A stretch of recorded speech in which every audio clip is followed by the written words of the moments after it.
There's an extra hand in my kids' photos. We'd rented a cabin up in Estes Park for the weekend. Fresh pine air, golden leaves crunching underfoot, and mountain silence that felt almost sacred. I'd booked a professional photographer, local, highly rated, to capture some autumn photos of our kids. Not for anything fancy. Just, for once, I didn't want to cobble together Christmas cards using head-swapped iPhone snapshots and forced grins. We brought both our daughters. Maya, our 9-year-old, bossy but sweet, and little Ellie, just 5, with that natural photogenic charm. But like always, they refused to smile at the same time. One grinning like a goofball, the other glaring like she'd just bitten into a lemon. It was fine. Honestly, the shoot went better than expected. The location was perfect. Just past the tree line behind our cabin, a clearing open to soft sunlight and moss-covered boulders. The girls twirled in their dresses. Leaves drifted down behind them. They hugged, they giggled. They even sat still when we asked. For a few brief moments, I thought we'd nailed it. I didn't look at the previews on the camera right then. We were tired, cold, and ready for Coco. A few days later, while the photos were being processed, I started to get excited. I kept imagining that one perfect frame, the one we'd actually print. No blinking, no weird hair in the face. Just one clean, magical shot. And finally, Emma, the photographer, emailed us the album. They were gorgeous. Warm, golden tones. Even the background trees looked like they'd been painted. I scrolled through slowly, smiling. Then, I stopped. One photo caught my attention. A sweet moment. Ellie resting her head on Maya's shoulder, both looking straight at the camera. But something felt off. Milo, I called to my husband. Come take a look at this. He leaned over. What's up? I pointed. Does that look like 2 hands on Maya's shoulder? He squinted. Yeah, that's Ellie's hand, and he paused. Wait, that's not Maya's hand. No, Maya's hand is down here, holding the log. She never touched Ellie. We double-checked the raw files. One hand rested gently on Maya's shoulder, Ellie's small one. But under that, another hand, larger, paler, with oddly long fingers. It wasn't Ellie's, and it definitely wasn't Maya's. Milo frowned. Maybe Emma tried to composite the photos. You know, like blend expressions. That's what I thought, I said. So I emailed her. I tried to keep my tone polite. I didn't want to accuse her of sloppy editing, but I needed to know what I was looking at. She responded quickly, apologetic, confused. Swore she hadn't done anything to the image. I don't do AI or composite blends, she wrote. I keep everything natural, except for light edits. I promise. That felt sincere, but it didn't make sense. I replied, would you mind showing me the originals? Maybe we're just seeing things. She agreed without hesitation. In fact, she offered to come by with her laptop and camera to walk us through it. The next day, Emma showed up just after dinner. Still in her hiking boots, face flushed from the cold. She opened her laptop, pulled up Lightroom, and navigated to the session. There it was. That same photo. With metadata, timestamps, GPS info, all matching perfectly. But most importantly, that hand was there. In the untouched, unedited raw image. Milo leaned forward. Is it possible your lens picked up something? A reflection? Or a trick of the leaves? Emma shook her head. This was a fixed frame. Prime lens. No flares. No reflections. She turned her camera around, showing the preview screen. The exact image was sitting there in the internal memory, unchanged. One child's hand on her sister's shoulder. And just beneath it, that second hand. Gray-toned. Too wide. Fingers curling ever so slightly inward. Emma zoomed in. I couldn't breathe. It has no wrist, I whispered. The hand didn't continue out of frame. It just ended. Like it had been planted there, floating just beneath Ellie's. Milo straightened up. Is this a prank? Emma looked at us, genuinely disturbed. I don't know what this is. I've never seen anything like it. We all sat in silence. After a minute, Emma gently closed her laptop. I can delete it if you want. I shook my head. No, not yet. She stood, said goodbye, apologized again, even though I could tell she felt just as unsettled as we did. And when the door closed behind her, I stared at the photo again. And that's when I saw it.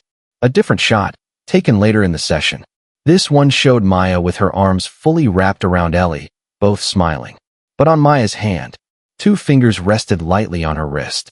Long, bony, positioned like they belonged to someone else. I wouldn't have noticed if I hadn't seen the first one. It was so subtle, barely there. But I knew what I was seeing now. That same shape. That same unnatural hand. And it was following them from frame to frame. Later that evening, after Emma had left, we put the girls to bed like normal. Ellie was out in minutes, her stuffed llama clutched to her chest.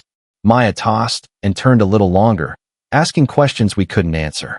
"Why did Miss Emma look so sad?" she whispered. I didn't know how to respond.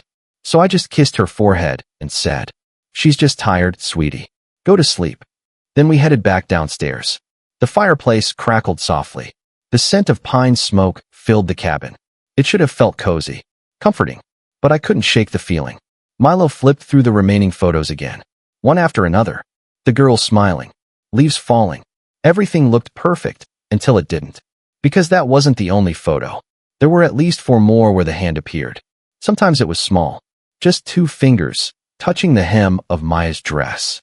Other times, it was a full palm, blurred behind Ellie's back like it was mid-motion. Each time, it was too pale.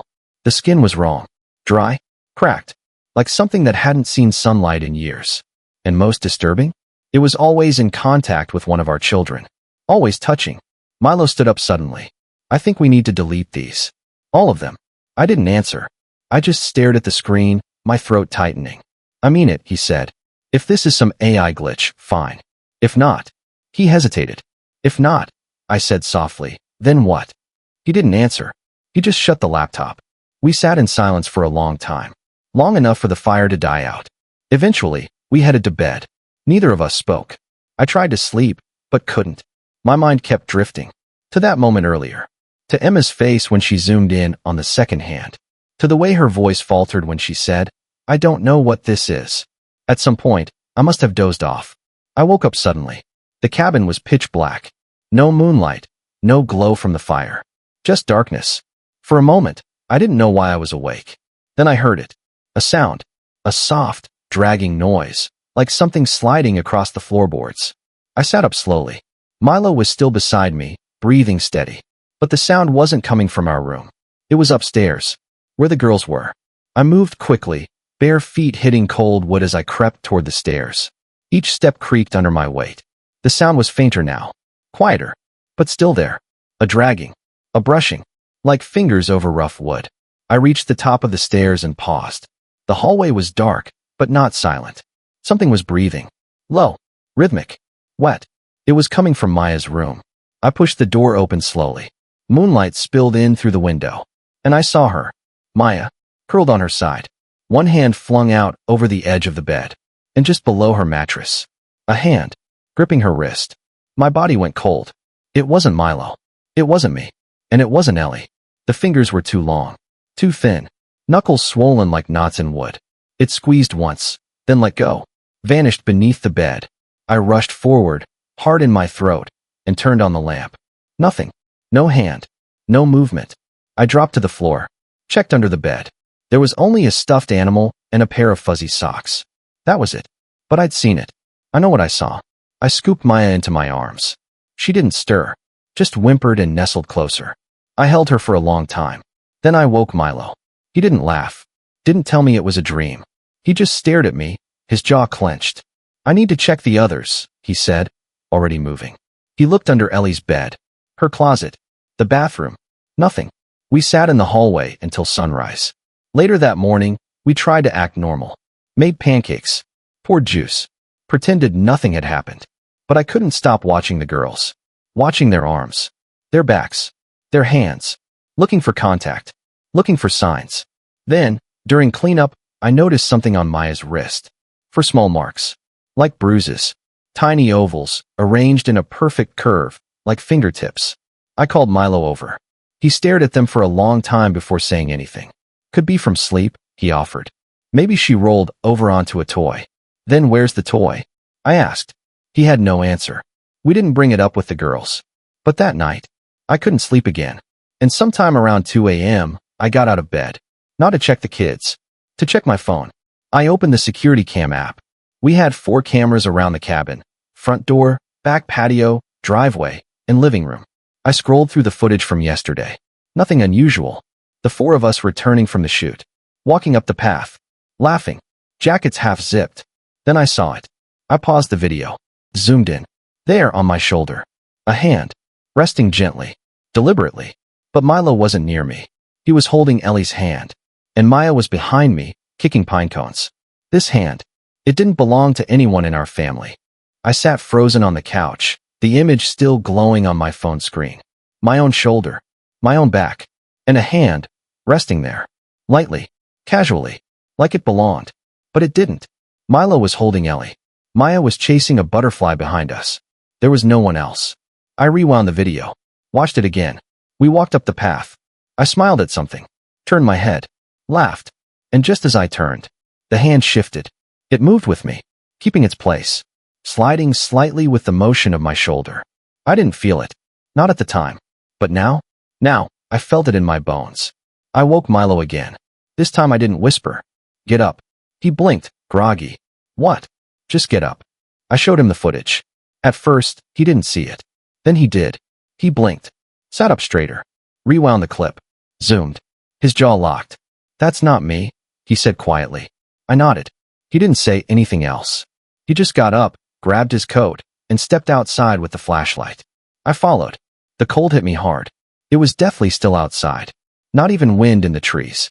The mountains around us felt suddenly too close, too silent. We walked the path we'd taken in the video. From the edge of the woods to the cabin. No footprints. No drag marks. Nothing. We searched the trees. Shined lights under the porch. Checked every inch of that path. Nothing. We walked back in silence. I wanted to believe it was a glitch. I wanted to. The next day, we packed early. The girls didn't protest. They sensed something. Kids always do. We told them we were heading home a day early because of weather. But the sky was clear. Too clear. Emma called while we were driving. She asked if we were okay. I can't stop thinking about the photos, she said. I've never had anything like this happen. Not once. There was a long pause. Can I ask you something weird? She said. I said yes, of course. Do your kids sleepwalk? That caught me off guard. No, I said. Why? Last night, she said slowly. I dreamed someone was standing at the foot of my bed. Just watching. I felt my stomach twist. Emma continued. I couldn't move. I couldn't breathe. I just felt this weight. Like fingers wrapping around my ankles. She sounded like she was crying now. I woke up screaming. My husband checked everything. Doors locked. Alarms fine. But. She stopped. But what? I asked. There were handprints, she whispered. Small ones. All over our bedroom mirror. We made it back home by late afternoon.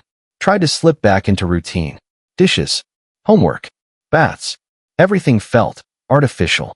Forced. I tucked Ellie into bed early. She looked tired. Like she hadn't truly rested in days. When I kissed her forehead, she whispered. The cold hand came again. I froze. What hand, baby? She shook her head. It was under the bed. Then it was under my blanket. I told it to go away. Her voice was calm. Too calm. Did it say anything? I asked, voice tight. She nodded once. It said it was lonely. That night, I didn't sleep. Neither did Milo. We sat in the living room with every light on. Watched the hallway. Watched the stairs. Checked the cameras every 10 minutes. At 3:12 a.m., something changed. The hallway light flickered. Just once. Then we heard it. A creak. Then another. Upstairs. Milo grabbed the baseball bat from the coat closet. We climbed the stairs slowly, trying not to breathe too loud. I opened the girls' door first. They were asleep. Both in their beds. But Ellie was curled up. Tight. And next to her, the blanket had a dip. Like someone was lying there. But there was no one. We checked under the bed. Under the dresser. In the closet. Nothing. But when we came back out, Maya's bedroom door was open. We had closed it. I was sure of it. Milo went in first. Holy sh. He stopped himself midward. The mirror above Maya's dresser. It was fogged up. Like breath. And there, in the center, a handprint. Not hers. Too big. But not adult-sized either. Something in between. Milo wiped it away, but it came back almost instantly. Like condensation forming around an invisible hand. We didn't sleep that night. The next day, we installed new locks. New cameras. Motion sensors. Everything. But it didn't help. Every morning, something new. One day, tiny scratches on the window panes, on the inside. Another, the girls' closet door wide open, with the lights flickering above it. Another, every single picture frame in the house, slightly tilted. As if a finger had gently nudged them, one by one. And then came the marks. On Ellie's arm. On Maya's ankle. On Milo's back. Always in the shape of a hand. Always faint. But real. Red. Purple. Bruised. We documented everything. Took pictures. Dated them. I even started keeping a notebook. But the worst part? The photos from that weekend kept changing. Not the ones online. The ones saved on our hard drive. We hadn't touched them. But they shifted. New fingers would appear. Grasping arms. Hovering behind heads. Even reaching up from the ground. Milo thought maybe it was some kind of data corruption. Until we printed one. Just one. On glossy paper. Framed it. Hung it in the hallway. And the next morning, there was another hand. Inside the frame. Pressed against the inside of the glass. We took the photo down. Milo didn't want to, but I couldn't look at it anymore. That hand, pressed against the inside of the glass. It wasn't just visible. It had fingernails. Chipped. Cracked. A ridge of dirt along the cuticles. It was inside the frame, not a glitch. Not a print on the surface. Inside the printed paper itself. Milo swore he hadn't touched the file. We both hadn't. But it changed. We threw it out. Straight into the trash. Double-bagged it. Tossed it in the bin outside. And then, we deleted every photo. From the drive. From our phones. From the cloud. I even reached out to Emma and asked her to do the same. She didn't hesitate. Already done, she texted. No backups. I never want to see them again. But deep down, I knew that wasn't enough. The next few nights were worse.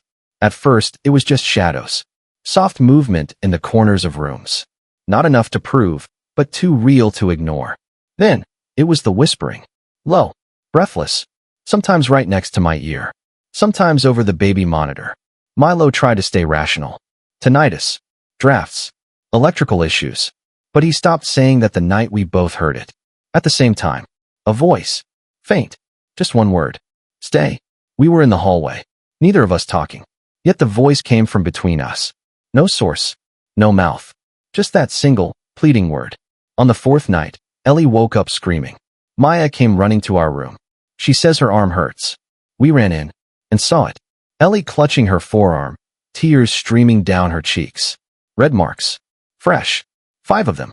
Long, shallow welts. Like clawed fingers had gripped her with force. Too big to be from Maya. Too fresh to be old. Milo checked the windows. The doors. Alarm was armed. No breach.